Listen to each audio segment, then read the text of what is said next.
Ական 55 Անցյալի չապրած պահերը Weekend-ներին day off-ա Քիչ տարածված, բայց զարգացման պոտենցիալ ունեցող արտահայտություն է։ Այս արտահայտությունը նշանակում է հանգստյան օրերին ինձ մի անհանգստացրեք։ Իհարկե, եթե պահը օրհասական լինի, կգամ, բայց ցանկալի կլինի, որ իմ կարիքը չլինի։ Day off-ը ո՞րն է։ Հենա ասեք game over էլի։ Իրար նկատմամբ անտարբեր լինել եւ այն դարձնել ժամանակակից սովորություն, դա մեզ չի սազում։ Միայն պատկերացնել է պետք 90-ականներին այն ընկերոջ դեմքի արտահայտությունը, երբ նախորոք պայմանավորված տագնապային սուլոց կանչից հետո պատշգամբից նայող մյուս ընկերը հանկարծ ասեր. «Ապե չեմ կարա իջնեմ, մոտս day off-ա»։ Բոլոր ժամանակներում զարգացումը մարդուն առաջարկում է նոր ձևեր,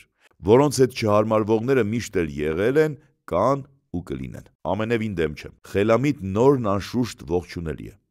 Հնի ու նորի սահմանը գրեթե միշտ անտեսանելի է։ Կյանքն այնքան արագ եւ սահուն է փոխվում, որ շատ հաճախ չենք նկատում, որ օտարամոլ ենք դարձել։ Լամբատա պարեցինք, բոմբոլեո պարեցինք, հաբիբի պարեցինք, դո էլ մակարենա պարեցինք,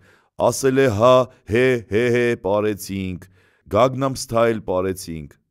Ոնց պարացնում են, պարում ենք, բայց լավ է ազդեցիկ լինենք եւ ստիպենք մեր պարերը պարել։ Խոսքն այն մասին չէ, որ նոր գվինեացին մշոխար պարի, այլ այն, որ աշխարհը մեր պարը տեսնի ու հասկանա, որ մենք մեր պարն ունենք։ Աշխարհը վաղուց է հաշվել մեր ատամները։ Երբեմն կրճտացնել է պետք։ Իսկ դա անելու համար մրցակցային ուսում ապահովող բուհերից որակյալ կրթություն ստացած շրջանավարտներ պետք է դուրս գան։ Լավ է, կարծես այդ ճանապարհը հարթելու տենդենսներ են նկատվում։ Այսօր սովորելը թրենդային է, անկախ այն բանից, թե բուհերը աշխարհագրական ինչ դիրք կզբաղեցնեն։ Մի բան հաստատ գիտեմ։ Նրանք նման չեն լինի այն բուհերին, որոնք 2000-ականների սկզբի տարիներին ընդունեցին 90-ականների ոսկե սերնդին, որոնք արդեն ապրել էին մի այնպիսի զարթոնքի ժամանակաշրջան, որ վստահ գիտեին, երկրի տերը իրենք են։ Պոլիտեխնիկի դիմաց յոլկի-պալկի սրճարանը ինչպես միշտ մարդաշատ էր։ Տղերքը հիմնականում սև շորերով, երբեմն երիտասարդականի անցումից նիսյայով վերցրած մուգ ակնոցով եւ կիվի վաքսով փայլեցրած կոշիկներով էին։ Մթնոլորտը գրեթե միշտ լարված էր։ Ավելի խեղճ տղերքը ամեն կերպ փորձում էին հասնել լավերից մեկնումեկի հետ պաչիկով բարևելու մակարդակի։ Գրեթե բոլոր բուհերում որոշակի տոկոս տղաներ կային, որոնք այդքան էլ սովորելու համար չէին ընդունվել։ Տարկետման տարբերակը բոլոր բուհերում առկա էր։ Սերնդակիցներով անցանք ուսանողական կյանքին բնորոշ միջբուհական կռիվների, երկկողմանի միակողմանի սերերի եւ այն ամենի միջով, ինչի միջով սովորաբար անցնում է կյանքին սիրահարված ուսանողը։ Մեր բուհը տարբերվող ձգողականություն ուներ, որովհետև թատերականը տաղանդավոր խենթերի պակաս երբեք չի ունեցել։ Բուհերը տարբերվող առանձնահատկություններ ունեին։ Ուսանող տղերքը ամեն օր հասցնում էին լինել աղբերների բուհերում, բուֆետներում, այգիներում։ Մեքենա ունեցող ուսանողները լսելի էին դարձնում տվյալ պահի բազմաճաշակ հիթերը, Շակիրայի Վենևրից մինչև Անապատի արև, Լարա Ֆաբյանից մինչև Շուֆուտինսկի, Էմինեմից շանսոն, հայկական ռաբիս, ռուսական ռաբիս, փոփ, հիփ-հոփ, Ֆաբրիկա Զվյոզդ, Ռուկի Վերխ եւ այլն։ Այս աղմուկը խլացնում էր ռոք լսողների ձայները։ Անվերջանալի ձայնադարան ունեինք։ Երկրորդ-երրորդ կուրսից մեքենաների սաունդը CD ֆորմատով դարձավ։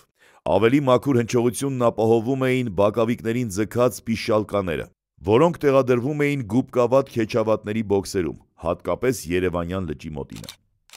Հրավիրում եմ թատերականի բակ Enigma bar, երբ հյուրընկալել էինք մեր երրորդ մասի ընկերներին, որոնցից մեկը սիրահարված էր։ Կարծեմ մնջախաղի կուրսի աղջիկներից մեկին։ Դասական հարցուփորձի ընթացքում անգղը շփոթված ներս մտավ։ Ինչ կա անգղ, այդ գույնդ խի ա փախել, հոսմանդ վարձի օրը չի։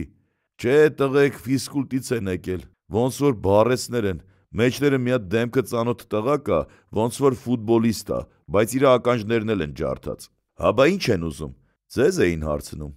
Մեր ֆուտբոլիստ ընկերը լսել էր, որ երրորդ մասիկ իջել են թատերական, չիմանալով, որ մեջտեղ ընկերություն կա, իր ըմբիշ ընկերների հետ եկել էր մեզ օգնության։ Դրսում ողջագուրվեցինք, հնչեցին համախառն պաչիկների ձայներ,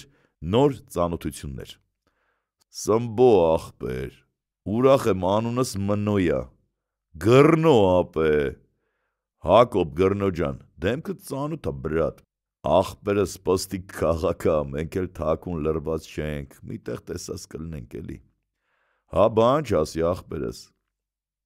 Ավելի ինտրիգային միջբուհական պատմությունների դեռ կանրադառնանք մեր լուսավոր 2000-ականներից։ Այժմ բարձրանանք թատերականի աստիճաններով դեպի մեր լսարան, որտեղ փորձի ժամ էր։ Արթուրը իր հատվածի ռեկվիզիտներն էր դնում, ասել է թե բեմն էր ձևավորում։ Դրանից մի քանի օր առաջ լսարանում, որը եւ պայմանական բեմ էր, մեր Անահիտի 20-ամյակն էինք նշել։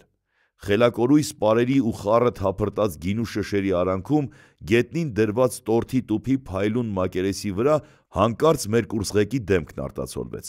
Ու նախքան նրա գոռալը, թե այս ինչ չարտոնագրված խժդժոց է, մեր Սրամիտ Արթուրոն հայտնեց, որ Համլետի հատվածի իր բեմադրության դեկորացիան ինքն այդպես է տեսնում։